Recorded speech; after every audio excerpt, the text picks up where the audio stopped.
Samut-sari ang reaksyon at pinag-uguluhan ng kanyang mga fans ang nasabing litrato.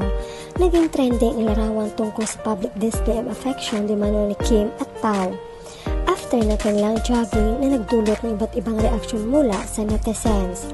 Chika nila, si Kim po yan nakatayo at may towel sa likod, tingnan mo po yung short, tas si Pao yung nakaupo na nakahag sa baywang. Ano naman kung sila, wala namang masama, pareho silang single at walang inaagrabyadong tao. Yung mga in denial na hindi daw magkakulay, okay na ba tayo dyan? Panalo talaga ang flashback today, daming nawindang. Ang ayaw nila maniwala ng Kim Pao, okay, rights niyo yan, so rights din namin paniwalaan kung ano gusto naming paniwalaan. Walang basagan ng trip, ika nga. At huwag kayong mag-alala kung walang sila, kami bahala sa feelings namin, hindi kayo. Bakit dami inggit, natural na magyakapan Kim Pao, ang magjowa naman sila. Pwede ba namang lumakap ibang lalaki kay Kim? Ngayon lang kasi nyo nakita in public na sweet sila, ang dami ng issue. Kapag di sweet si Kim kay Pao, daming issue. Maging masaya na lang kayo, mga funny. Huwag kayong maniwala sa sinasabi ng mga inggitera bashers. Yang mata ninyo ang inyong paniwalaan. Sa pagja-jogging nila, may alam ba kayo na ibang lalaki sa grupo nila na pwedeng yumakap na higpit kay Kim?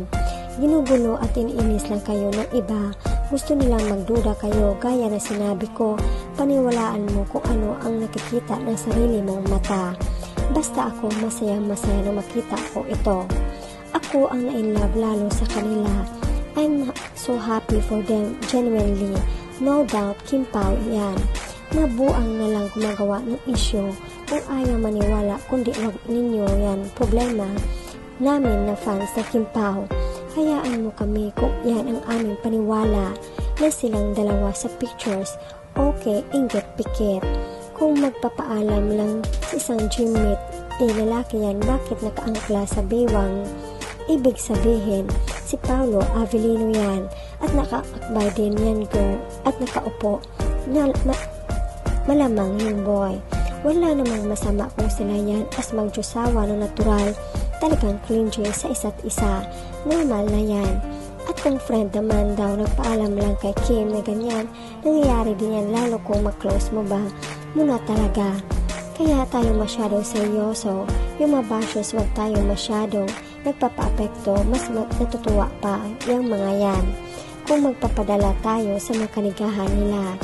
Yes, normal yan kung umamin sila pero hindi pa naman umamin, kaya wag pangunahan. Silang dalawa yan, tingnan ninyo mga suot nila, pati braso at relo, Paolo. May problema ba kung sila yan?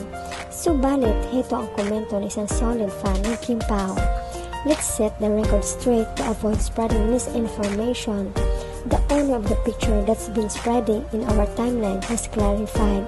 It's not him, and it's not what you think it is. So let's take down the post and learn from the incident.